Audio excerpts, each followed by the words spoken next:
Welcome to Pitch Club. This is Pitch Club Mexico, not like Narcos Mexico or anything like that. Pitch Club brought to you from Carmen. So welcome and thank you for taking the time out of your no doubt busy days to join us.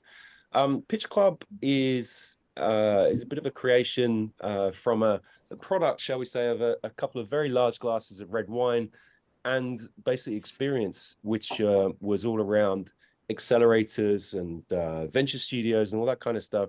Very often are very punitive when you pitch, and if you screw up and make a mistake, you could be kicked out of the program. So I wanted to create a space that was perfectly safe, perfectly reasonable, perfectly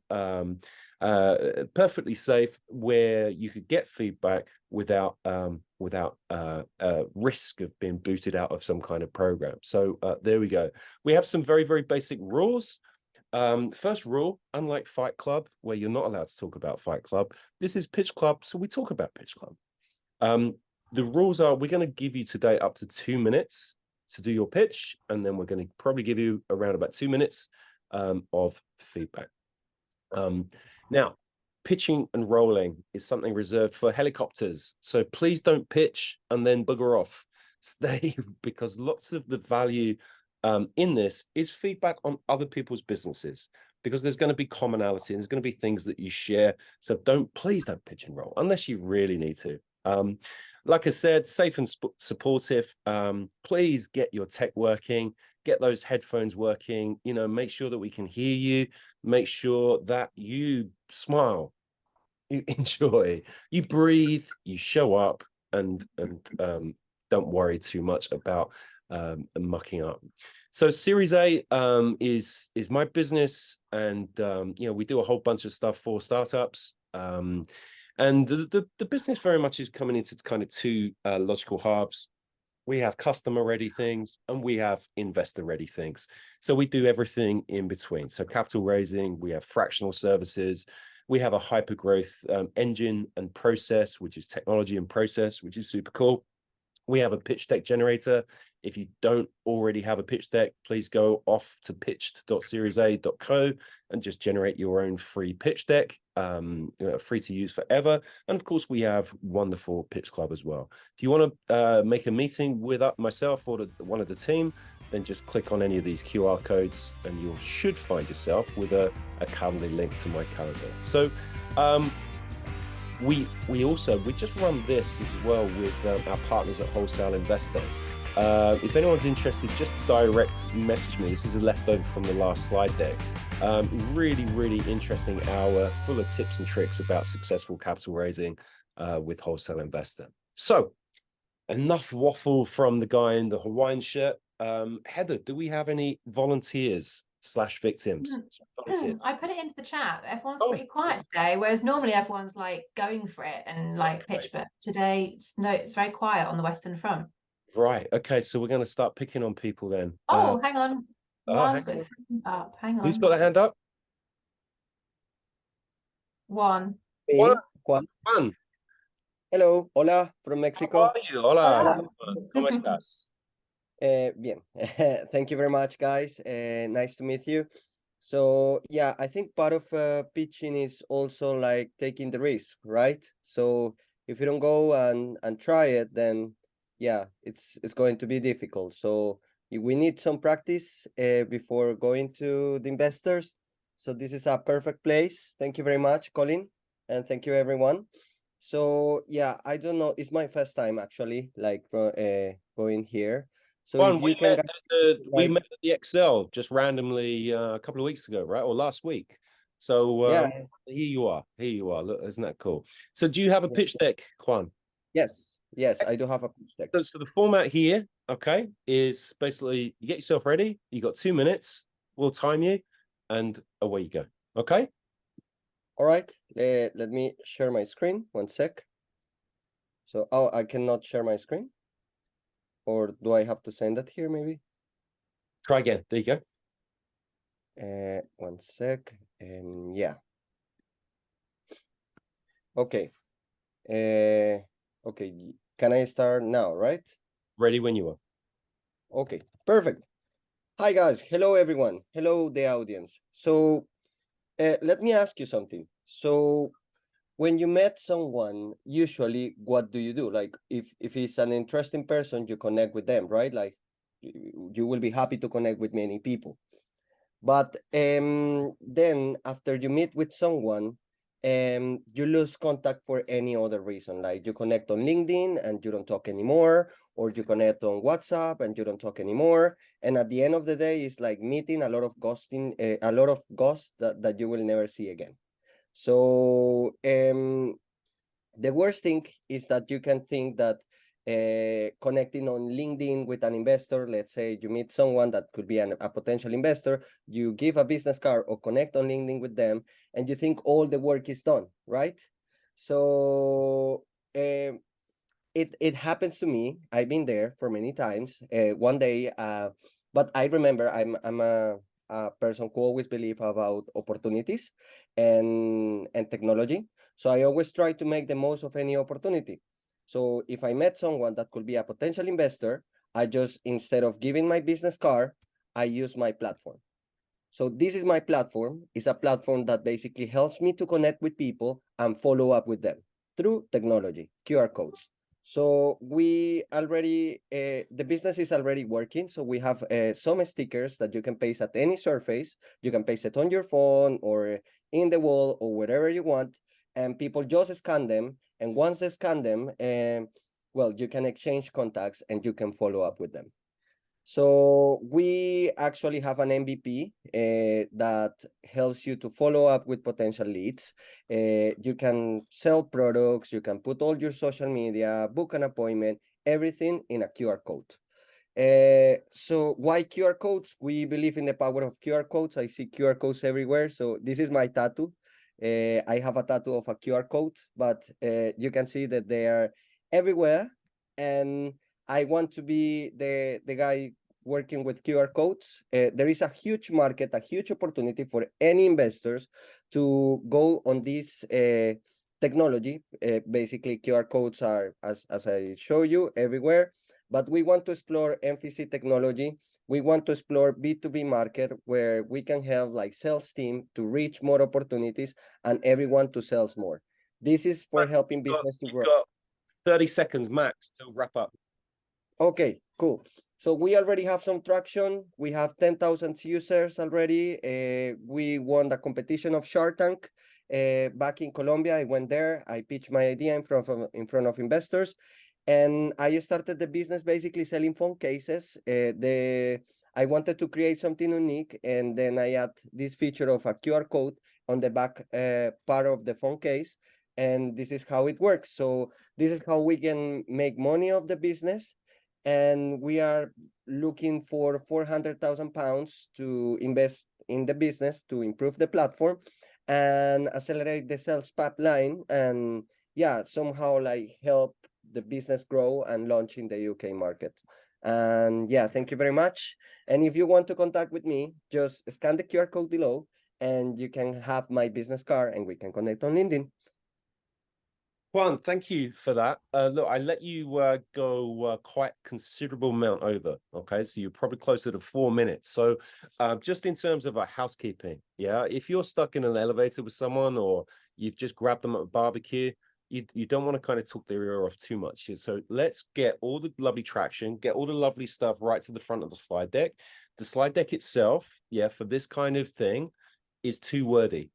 It's probably perfect if you're actually sending that slide deck over for consumption and for someone to sit and read and go through, because it's far more of a brochure as opposed to, personally, I want punchy graphics. Maybe the problem you might have is, and I have it in my presentation because I love using QR codes, sometimes you lose the audience because they're too busy scanning the content and then doing this, yeah, and then not listening to you. So I'd be careful, although it's QR codes, I'd be careful with it. My next observation might be somewhere around competition. Yeah, I think we spoke about this as well. How do you surround this with technology to give you some kind of moat, to protect yourself, etc. I'm just looking at Wykas's video there. Like that was a really smooth zoom there. I don't know what happened there. But kind of, sorry, just put me off my thread. It was very professional. Whatever had just happened. Anyway, sorry, Juan.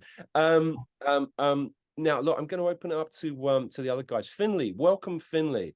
Please just give yourself a 30-second introduction, and then give Juan some feedback. Hi there, guys. Thanks, Colin. I'm dialing in from Perth, and people think that's really exotic. And then I explain it's the original Perth, Scotland. And I understand that might be exotic for some of you, okay?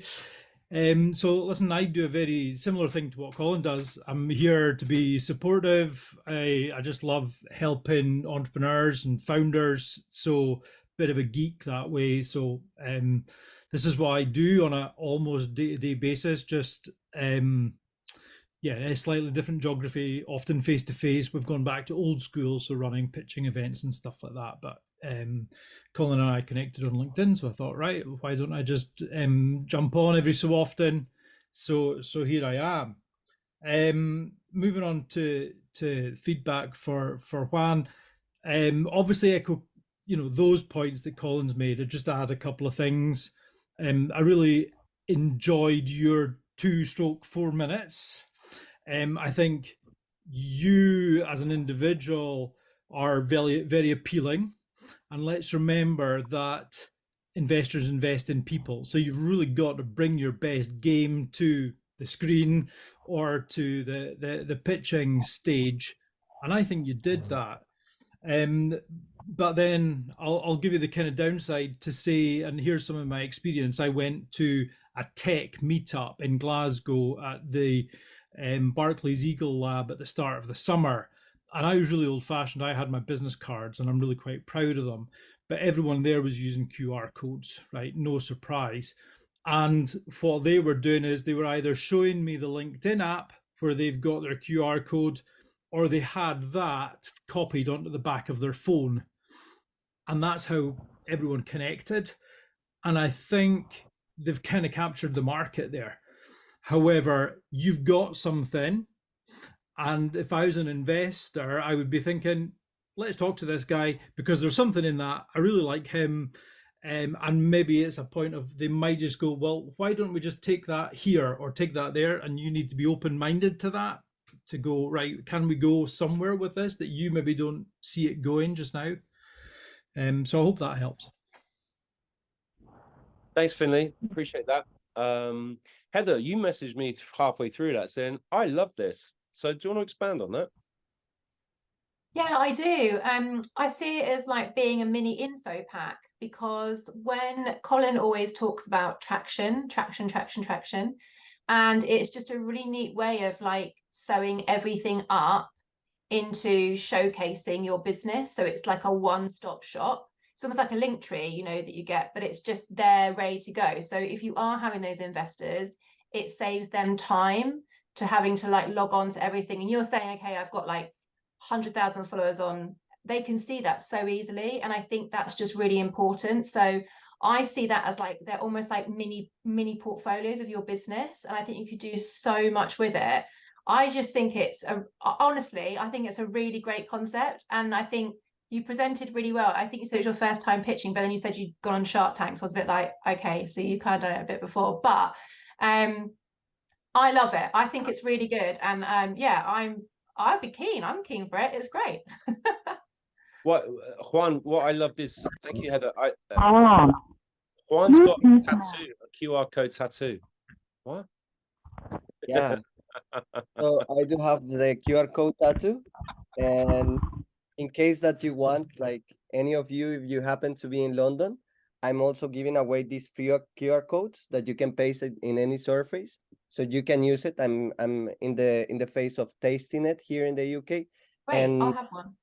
Yeah, and also we do the phone cases. The phone cases are biodegradable, and they are made by local artists. So they created we create partnership with them, and they create like very appealing designs. And then you have the QR code here as well. So if you don't have battery, for example, people can transfer you money. You can exchange contacts. It's always with you, I mean, So I'm there. If I had loads of money, I'd be like, well, up for it. I'll be investing. Right, Thank- Juan, we're going to have to leave it there. okay, cool. Yeah. Because this isn't Juan Club, this is Pitch Club. I'm Okay, joking. cool. Yeah, Thank that's you right. so much for joining at the last second there. Appreciate that. Anthony, where are you, Anthony? There you are. I The am here, man yeah. of the futuristic drone as a future concept out of his back window there.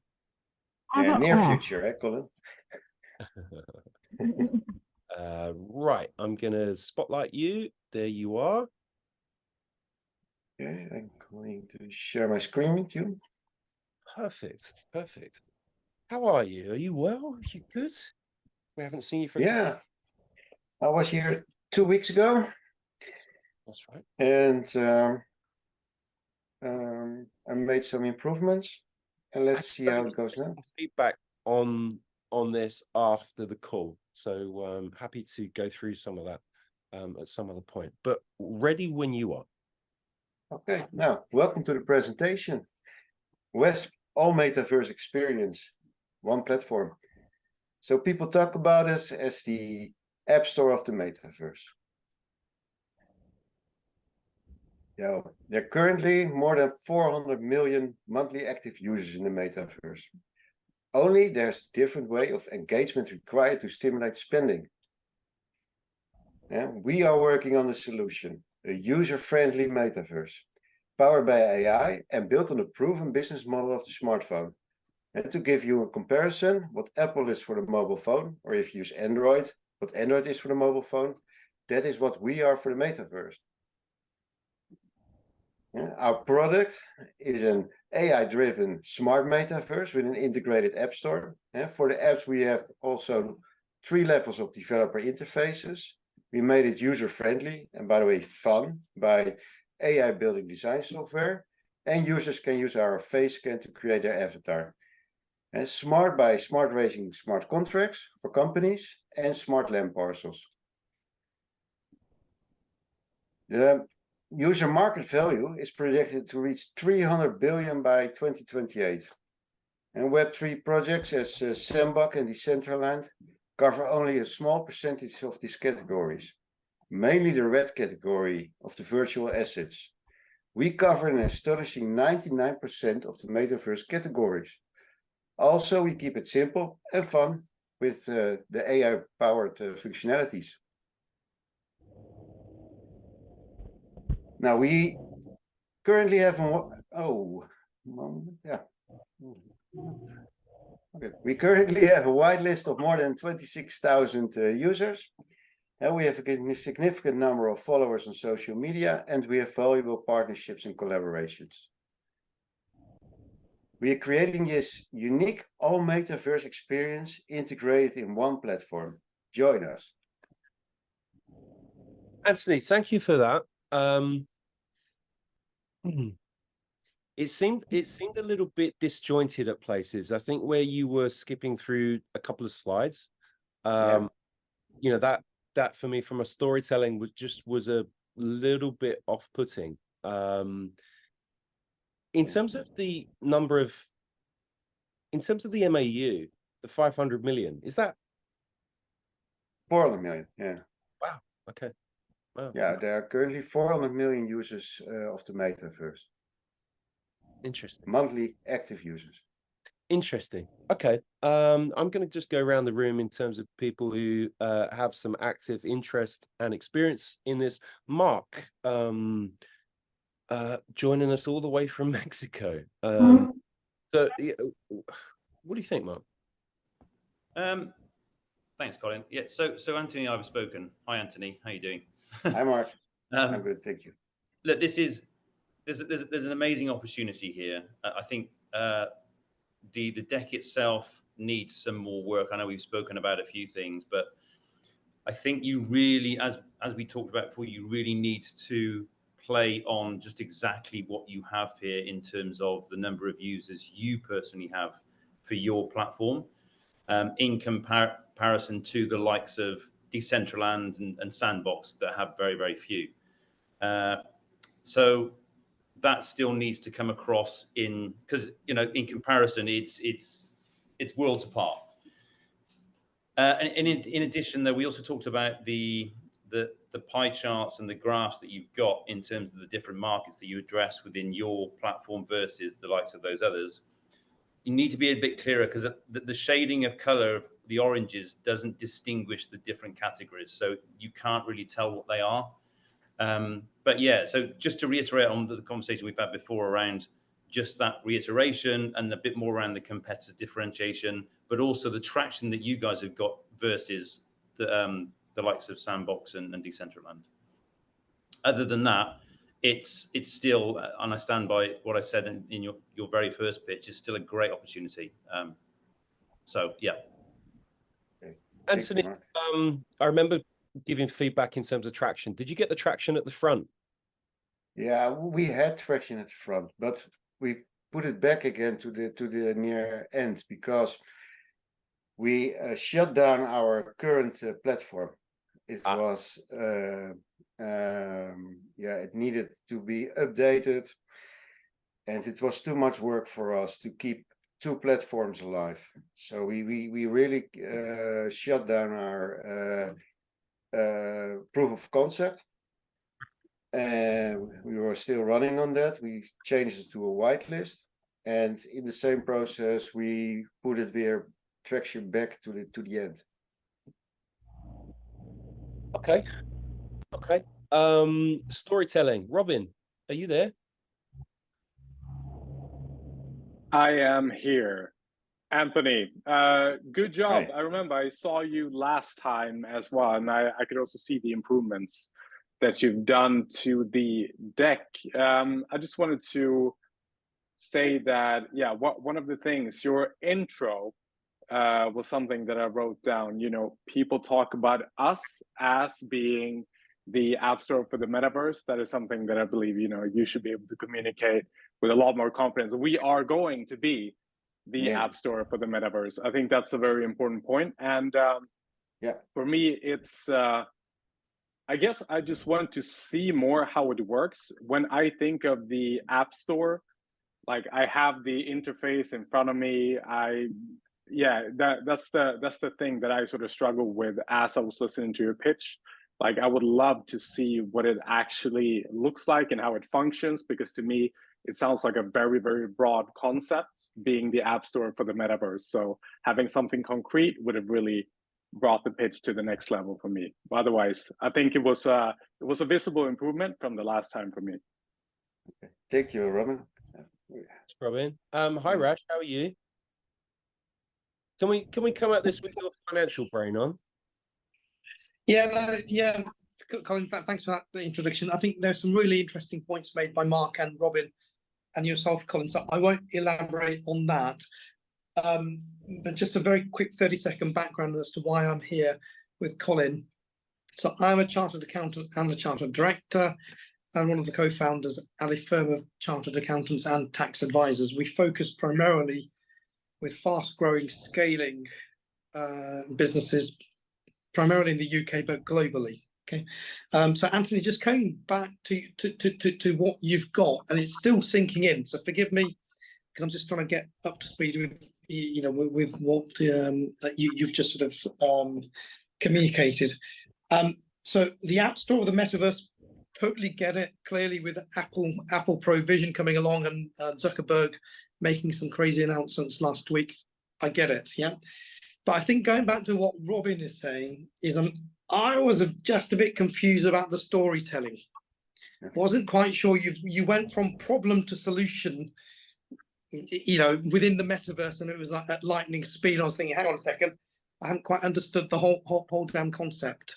I think there is something there, but going back to the practicalities and the financials and the cold hard cash, if you're going to be raising X 100,000 euros or whatever, I want to see, what does the traction then convert into revenues? What are the euros? What are the forecasts look like over the next at least 3 years? And this looks like maybe a heavy infrastructure type of investment. So you need to convince me, where's this money going to get utilized, and actually what's the return on investment for investors? We're taking a punt in something new. That new is absolutely exciting, but I'm not there, Anthony. There's something there, but you haven't convinced me as an investor yet. Okay, clear. Yeah, and So I hope that it is helps. difficult in 2 minutes time. What do you pick? What do you show? But I get the point. I get some numbers in 2 your minutes is enough time, Anthony. I've seen pitches where they've got my attention within 30 seconds. Yeah, okay. 2 minutes is okay. ample time. Next time I will have your attention in 30 seconds. No pressure, no pressure. Anthony, I think we said last time, 2 minutes is perfect. We do it 2 minutes because it's a really tricky time. Because everyone's got their, 30 seconds or 1 minute. Everyone's got their 5 minutes and 10 minutes. We're coming in at 2 minutes, both for time to try and get as many people through as possible, but also because it really makes you think about what to bring to the front of the deck. And so there will be things ultimately that you're going to have to chop out because you just haven't got time to explain all of those concepts, and don't forget, of course, you're not trying to sell anything in 2 minutes. You're trying to get to the next step. That's all of this process is. You're not trying to sell anything. You're trying to get through the gatekeepers, into the partners who are actually going to give you, hopefully, some cash. But Anthony, great job. Good to see some kind of progress. And happy. And look, Rash keeps us all honest, right? Not just you. So yeah, good to see you again, Anthony. Just to add to that, Colin. Yeah. Anthony, what we're trying to get to you is within that 30 seconds. What is your value proposition? I can tell you my firm's value proposition within 10 seconds. Right? We basically help create extraordinary businesses and emotionally connect them with their numbers. Yeah, clear. So what's the value proposition? Yeah. Cool. Excellent. Okay, Heather, who's next? Sorry, I was on mute. Sam. Sam, where are you? Right Sam. here. Hello, can you hear me? We can hear you, Sam. How are you doing? Okay. I'm doing okay. Wow, I didn't know you were halfway across the world. Fantastic. Exactly. Trying to have a little bit of a holiday, but Looks like my internet is slow. Could be. You should be okay if you're presenting, but we'll Okay. Manage to get back. Sam, do you have a slide deck? All right, should I share my screen? Can I?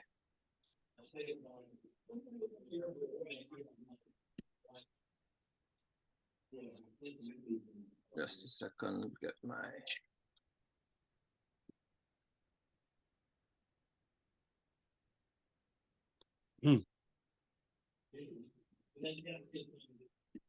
Just while Sam gets sorted, whoever's Heather, do we have who's next as well? Yeah, James is next. Okay, excellent. And who else have we got in the call? Let's have a look. James is next. Hey, James.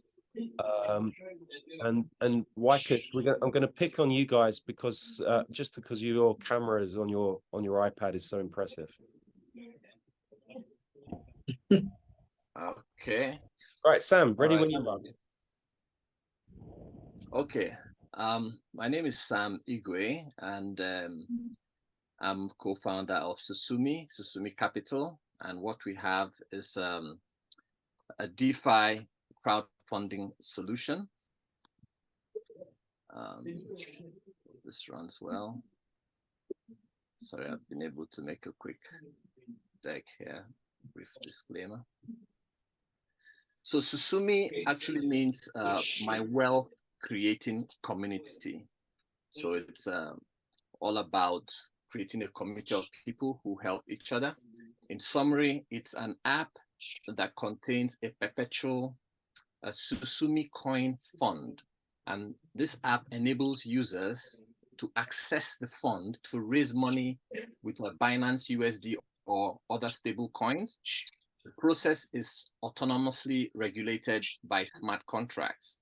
Now, the Susumi coin, which we have minted, it's a utility token, and the primary use of the token is to create crowdfunding campaigns on the app. And the app, originally we launched it in a beta, but right now we've temporarily suspended that for a redesign. and we plan to relaunch again at the end of this year.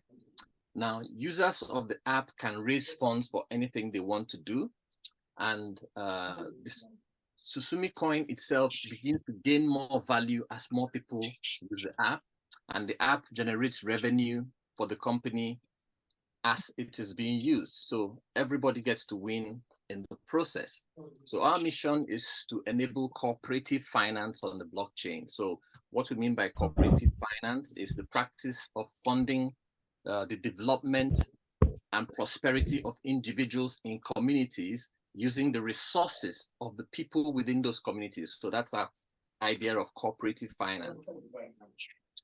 Now, our target is the 2 billion people, mostly in what we call the global south, who lack access to institutional personal credit. So things like bank overdrafts or credit cards. So how do they make those bulk sum purchases for the things they need in their lives? So that's who we're targeting. They have various ways. For example, there's about $50 billion in annual diaspora remittances that goes from the more advanced countries to the global south to take care of most of these needs. And there are kind of flaws with that model. And we're also targeting 80% of crowdfunding campaigns currently that fail, and about 150,000 community projects worldwide that are looking for funding. Sam, I'm going to have to give you another 30 seconds. Oh, okay. So I got to do this some other time again. Well, so I've gone through that. It's kind of slow with this.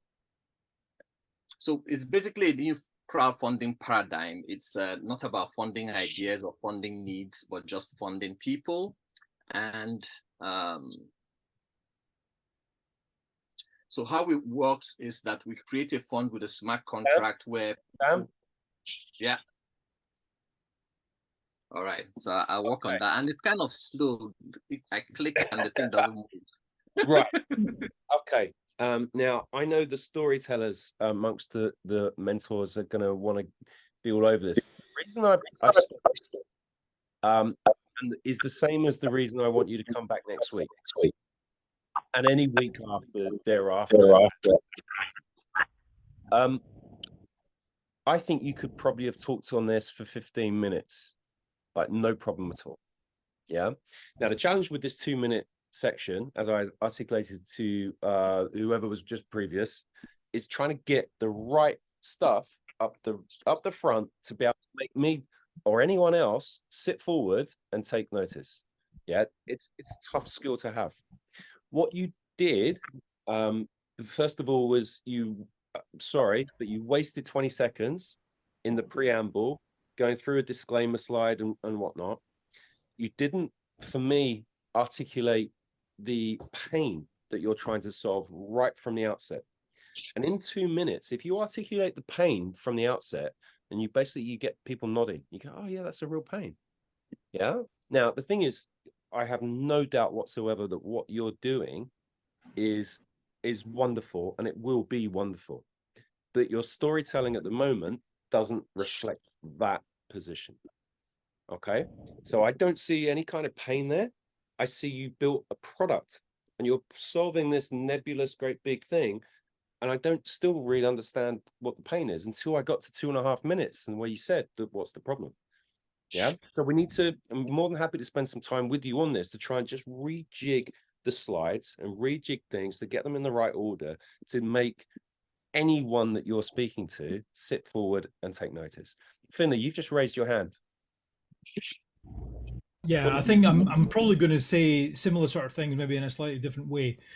When I'm working with people, I talk about having multiple decks, and these, I think we've seen 3 examples to go, listen, don't bring your main deck to the table here. You need your 2-minute deck, and you might have 3, 4, 5 different decks. I think, Colin, you mentioned Juan's was very, very wordy. That was one that you can say unmanned, right?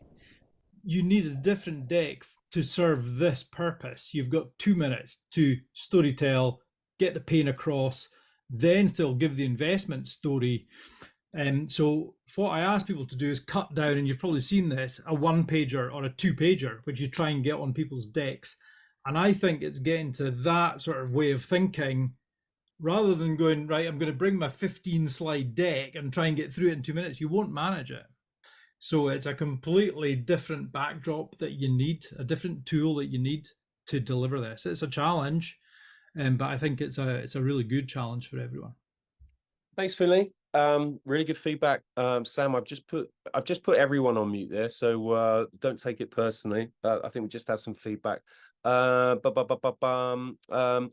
you're way too obvious to give feedback on this one, so I'm going to skip you from there, I'm afraid. Mark. Hi, Sam. I saw you pitch in I think it was the first or second session that we ran, right, Colin? Was it that early? And ironically, that deck was clearer and easier to understand than what you've now created. And I don't want to just go over old ground in terms of what the other guys have said, in terms of structure, in terms of telling the story and having them in the right order and the problem and so on and so forth. But it does need to, the content needs stripping out. And I would think about what visuals that you can create, how you can translate some of that content, some of that wording into a single image that you can then talk around. And I think we've had this before with a number of other pitches where, think about the narrative, the story that you're telling, and have that in the notes part section of your presentation, so that you've practiced it, but then you've got something to refer back to in a different window. So you can have a visual that tells 1,000 stories when you're talking around it from a narrative perspective. So just start thinking about it, and Colin's going to help you with that. So that's the additional. But other than that, there is an opportunity there. I can see that. So yeah, that's probably it. Cool. Thanks, Mark. Sam, all makes sense? Sorry, I put you on mute. You're gonna have to come off mute. Oh, sorry. Yeah, I could hear. I was following Finley, then my internet cut out, so I missed most of what Mark said. We've recorded it, Sam. After the session, just check out the recording. Okay, all right. Yeah, I appreciate that. Thank you very much. Heather, did you have something to add? Yes, I did. I just wanted to say, as a solo founder, I think it's really hard. Sometimes you get too inside your own head and you almost like you do stuff and then you do it again, then you try and improve it and then you do it again. And sometimes you're so in it that you can't see the wood for the trees a little bit. And I have that problem massively. So I think it's just a good idea, like, to take some time away from it just for like a few days, or like talk to other people, because I find that, I know that says there's a lot of people giving opinions, but I think sometimes it's just having some guidance can be quite good, because I found I did that a lot with my pitch. I've almost kind of got into a point where I just over pitched and over prepared and overdone it, that I almost kind of like I've made it too complicated. So I think it's really easy to do. So don't take these things to heart too much. And my last thing was just to say, you've got a spelling error just on the word businesses on your page, just to make sure it's corrected, just in case investors are looking at it. Thanks, Heather. Really, really good point. I'm going to let everyone into my mindset at 3 o'clock this morning with jet lag. Where I'm like, oh, we're doing this. I almost cancelled an investment in the business show that we've signed up to. I almost threw my toys out the pram several times with various things. And Heather's absolutely right. It's all mindset, and it's a very, very lonely place being a founder. Yeah. So which is another reason for this kind of thing. It's okay to share. Yeah. All of us have those moments. And I'm not saying that you are having those, Sam. But if you are, reach out. We're always here to help. Even Rash has those moments, don't you, Rash? Cool. Who's Wycus on your iPad? That camera effect is phenomenal. It's so Hollywood. It's so Hollywood. Are you guys ready to pitch? It's James next, I think. James we had next. Are you guys ready to pitch after James? Yeah. No, we're not, but I appreciate it. I did put it in that we're just going to have a quick listen in. This is our first sit in with you guys, and I mean, Steve and I are really enjoying the time so far. So thanks for having us. Well, look, I tell you what, after James, just tell us a little bit about what you're doing. Don't worry about pitch, you know, and then we can build it up for the next one, because I just want to see more of that cinematography. Okay. All right, cool. James, where are you, sir? Did we lose James? No, I'm here. I'm Oh, here. sorry, James. All right, Colin. Yeah, thank you, Colin and team. Appreciate it. I am dialing in from London. Don't mind the American accent. It's okay. Everyone's welcome. Been here for a little bit. I'm going to share my screen really quickly, and hopefully 2 minutes will be sufficient. All right, here we go. So I'm the founder and CEO of MeasureMatch. It's a cloud data and AI professional services marketplace. And I've been running it for a little while, about 6 years. I know it's a long time for a startup, but got a bit of a story here to share with you, and very keen to get the feedback. Here's the executive summary. So we've got a little bit of traction, 1,000 clients signed up, 8,000 service providers, which means consultancies, agencies, systems integrators, independent consultants, 200 software vendors, about 200 completed contracts, an average of $10,000 per contract. And we're doing really well when it comes to star ratings and reviews, 95% more than that. Our 5-star ratings, so customers are really happy, and I'll show you some of those in just a moment. And we're doing okay on growth. So we're having our first couple of years of pretty decent numbers. Last year we did 390,000 gross billings through the platform. This year we're on track for around 800. So we're pretty happy with that. On the right, you can see a little bit of what the platform looks like. There are 3 of us in the team. We're solving for 3 core problems. For business customers, cloud software, data, and AI chaos is eroding billions in revenue and efficiency. We can help them to solve for that. On the supply side, service providers that are not partnered, certainly not partnered with us, or not partnered with technology vendors, or leaving money on the table, we can solve for that. And software vendors, which means cloud software vendors, B2B, enterprise software vendors, well, 80% of the time, their partnerships with service providers fails, and we can solve for that as well through the marketplace. So our solution is a 3-sided marketplace. We're serving business leaders on the left-hand side. They're bringing demand. They're saying, we need help with software implementations, or we need someone to come in and help us create value from data. And on the right-hand side, on the supply, consultancies, agencies, systems integrators pitch for opportunities, lock in contracts. We primarily make money from those contracts on both sides, but in between both buyers and sellers of services are technology vendors that participate too. And they're adding value in a lot of different ways, and I'll explain that in just a moment. This is the way that it roughly looks like. So we're building this to create, ideally, some network effects where each side really does add value to the other, heaps of features and functionality to keep customers committed to the platform. We've got a pretty good idea of who our customers are. So we've done a deep dive into our ICPs across each of these sides of the marketplace. Lots of detail here I won't get into, but our customers are loving it, right? They're coming back time and again. Some are spending 14, 15, 16 months after they started.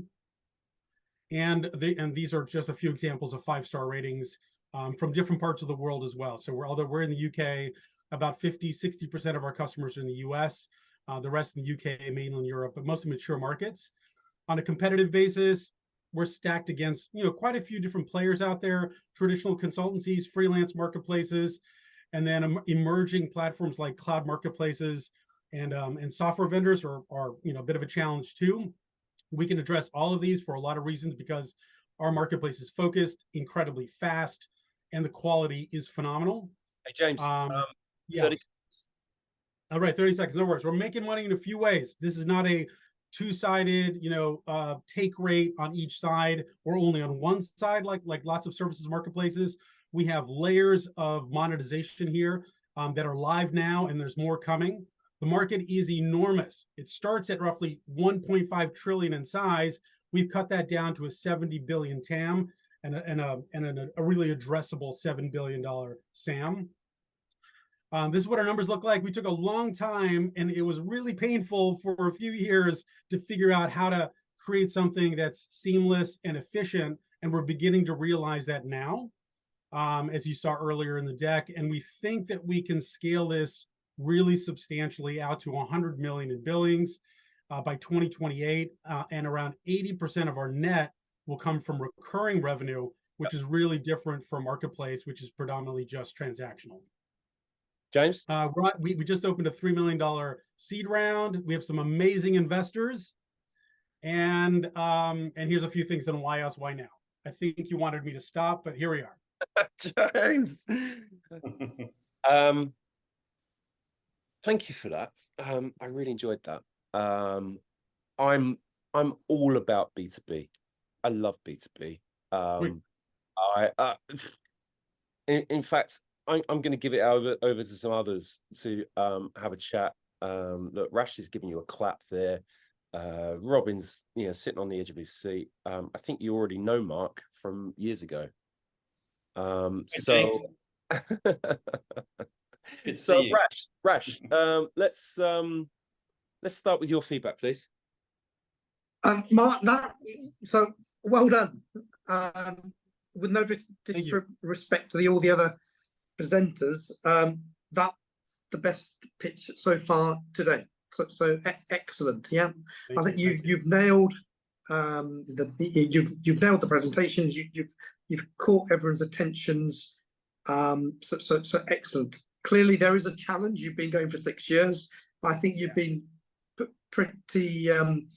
I think you've been pretty honest and upfront and very transparent. And what I like also in the deck is, you've had some problems, but you've learned from them, and that is a true sign of a business owner and an entrepreneur who's looked at the propositions that you've got and you've learned from that. So well done. The challenge clearly now is explain that value proposition further to get the levels of investment rounds that you are after. But I'd certainly be willing to have another chat to you offline if required. But no, well done. That was a really good pitch. I do have questions around the tax and the revenue profiling, and whether you've been able to claim the tax reliefs. Maybe there might be an element of R&D tax credits that you may or may have not claimed. But there could be potential investors through my networks who may well be interested. So well done. All right, cool. Thank you. I really appreciate it. James, process-wise, so I have a project. I put it on the portal, and you fulfill that how? So if you submit your requirements, those come into us. We usually work with our clients to refine those requirements before they're released to our network. Then you get pitches. Those pitches come from qualified service providers that declare their interest, but they have to go through some matching analytics in order to be able to qualify. And I think it's part of the reason why we have such a high success rate in terms of star ratings. But you get pitches, and then you choose whether or not you want to open discovery, right? You can accept or decline. We encourage clients to open up no more than 3 conversations for discovery, because one of those 3 is absolutely going to win your confidence.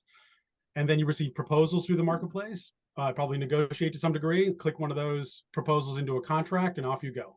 Gotcha. And we play a support role just all the way through the engagement, supporting clients and supporting their engaged service provider partners end to end to maximize success. So I'm familiar with the TopTal model. I'm familiar with the Andela model, who just happened to raise a sneaky 500 million in funding. And I'm familiar with, a bunch of other kind of offshoring or nearshoring models. So I think the devil is not having the responsibility for delivering the project, but just brokering the connection. Is that where you're at? Yeah, it's very similar. Yeah. So, I mean, we're up against the likes of not so much those, because we don't do software development services. Yeah. Right. It's third-party cloud software implementations and lots of data. It's mostly data work. Now, granted, TopTal and some of the others, there are data analysts and data engineers that are available there too. And fundamentally, these are similar models like Upwork and the others. We're doing it a little bit differently because we have a set of tools for the software vendors to participate as well. And I think we're probably a little bit more high touch.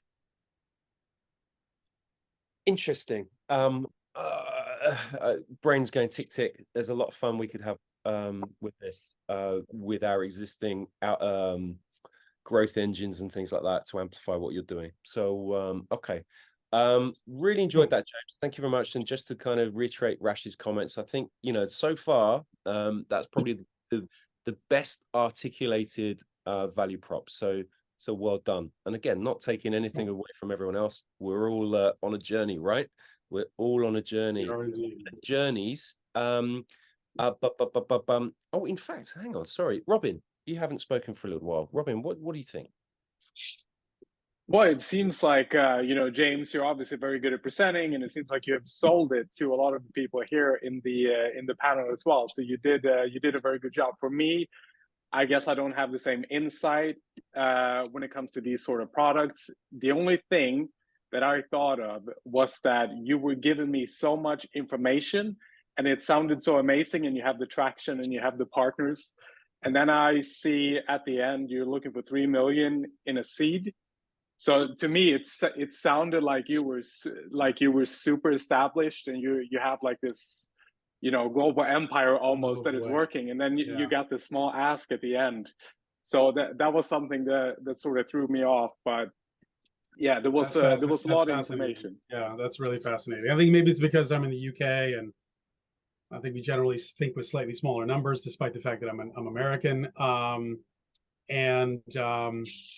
Yeah, if I were in the US, I'd be pitching certainly for a larger sum, but I'm not.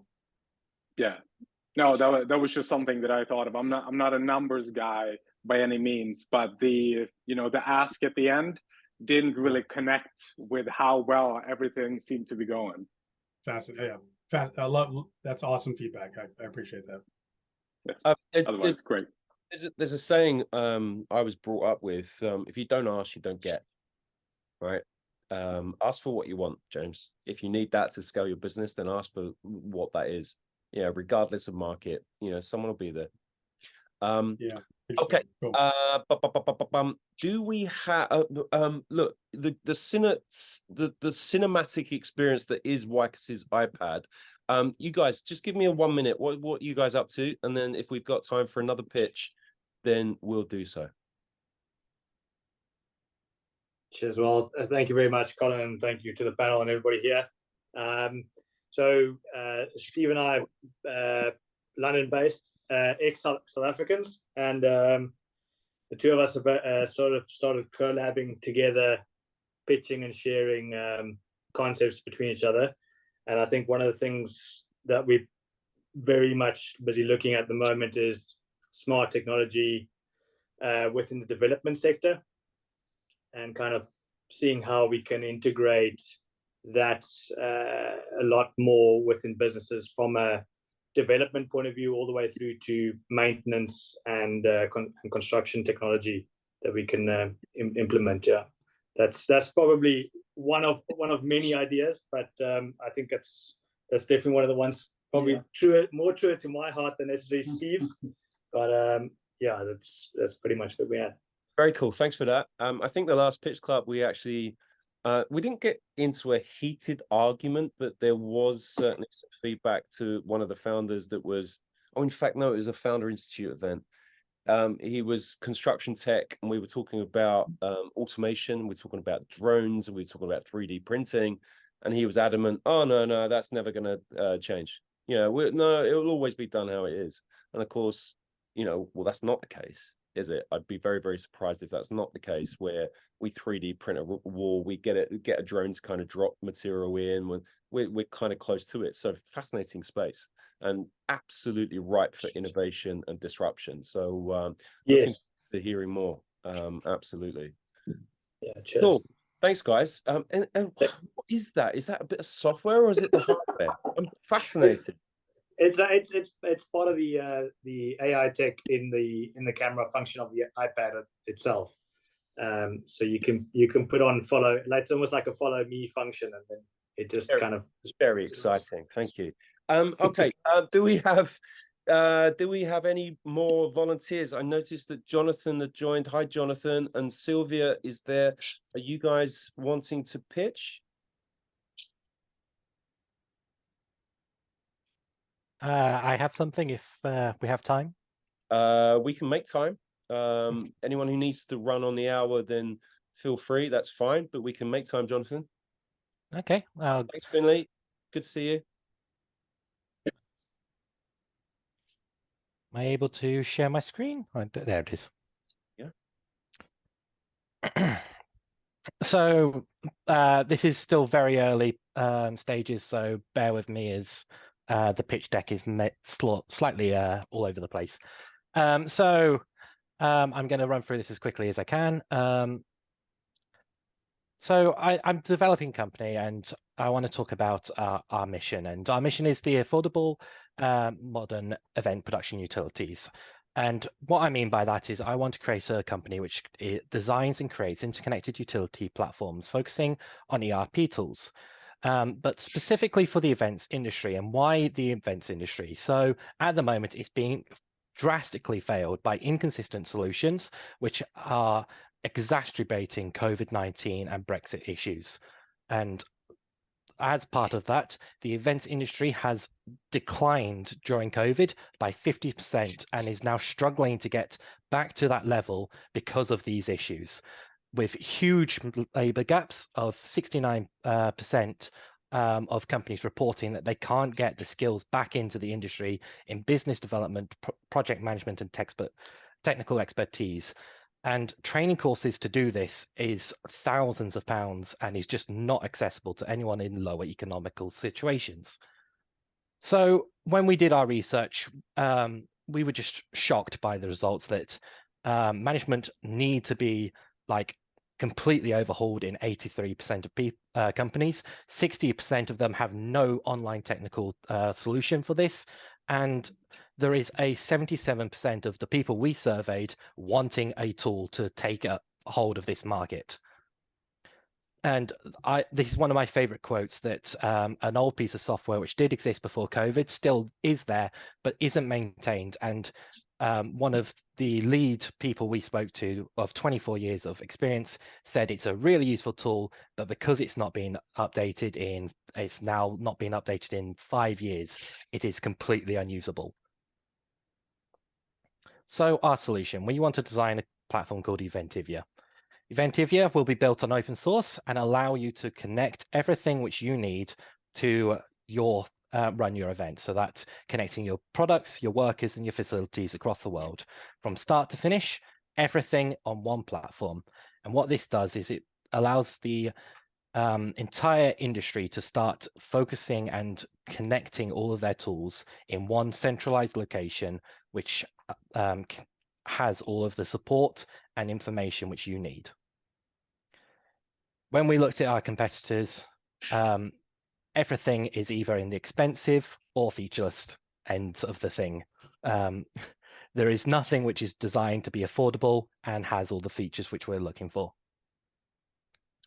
And why we are different is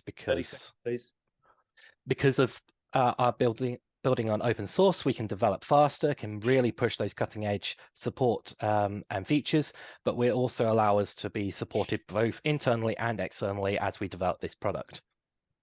Our target audience is of £66 billion when last surveyed, with over 1 million directly associated jobs at this point, and a minimum attainable market, and I think this number has changed, of 320,000. The industry at a global level is 200, that number, 23 billion. I can't, yeah. Jonathan. Yeah, I get lost when it gets that big. Right. Look, in the interest of time, I'm afraid we're going to do a timeout there. So thank you for that. Yeah. Now, part of my 3 o'clock morning, not so much panic, but is around an event. And to which I then replied to our event manager and said, "Oh, don't worry, Heather's managing this event for us." To which Heather then messaged me saying, basically, "You scumbag, I hate events." And we all hate events. Everyone hates running events because they're painful because of pretty much all of the reasons you've just articulated. We are just in the process of shifting all of our events to Eventbrite, which is so feature poor. I'm actually reconsidering it. Sorry, Heather. But I'm reconsidering doing it because it doesn't even have a calendar that I can embed onto a website. Yeah. Oh, what year is this? 1968 or something? It's crazy. So anyway, that's not the market. So was this the first time you've delivered this, Jonathan, this pitch? Yes. Which is why I said at the beginning, it's a bit rough around the edges. No, you know what? I get it. I get the pain in the market because I've experienced the pain. Maybe others haven't. But what we need to do in a 2-minute pitch is we need to try to condense the pain points right to the start, because every single person who's ever exhibited at these bloody things has gone, oh, you know, I've almost had a nervous breakdown. I've made people cry at events, and it's not me at all because of the stress of it. You know, so many of us have been there. So if you've got expertise in that market, in that event space, then quite honestly, you know, that needs to come to the fore and say, this is my personal observable pain I see every single day. And the current software that's out there sucks. And nobody wants to buy an ERP solution, just to solve events. It's just overkill. Monday.com can't do it because it's a generic project management thing. And Eventbrite's terrible at, okay, you recognize it, but... And so you just need to kind of distill down the real value right from the outset. So who do we have? We've had a couple of mentors just had to jump off there. So Heather. Hello. I thought it was a really good pitch, especially as your first one as well. And you explained everything super clearly. As Colin said, we've got lots of events going on. We're scaling Series A and we're doing lots of good things. But having something like that would just be super helpful. And I think it does solve a real need in the industry. So from a pitch perspective, I thought it was really good. And I think you covered all the bases really well. And I really like the thing that you pulled out about the fact that COVID had really hit the events hard, but with those stats, it really outlined it really well. And the other thing was this other platform that you mentioned, sorry, I can't remember the name, how it's just kind of like languished and everyone loved it, but now it's not really doing much. So you showed that there was a real opportunity. So thought it was really good. Great stuff. Just time for one more feedback. Any mentor, quick hands up. Who wants to say something intelligent? Robin, you were first. Yes, no, the thing that I noticed, Jonathan, first of all, like great energy, very good at, presenting, you're very confident, you had very clean slides, I like the style. The only thing for me that I noticed that it took me a while before I actually understood what it was that you were doing, because it seemed like for Heather, for Colin, ERP is like common knowledge. I had no clue. So I would have thought of these things to avoid having industry specific wording, stuff like that, just to make sure that, everyone is along from the beginning, because it sort of lost me there. But you caught me at the end when I was able to figure it out. Thanks, Robin. Great feedback. Jonathan, come back next week, week after, and so on and so on. I would love to help you in a number of different ways on this. Now, really pleased with the level of feedback we've had. We've had some great pitches. We've had some who had Jonathan, great first job. Anthony, great to see you again.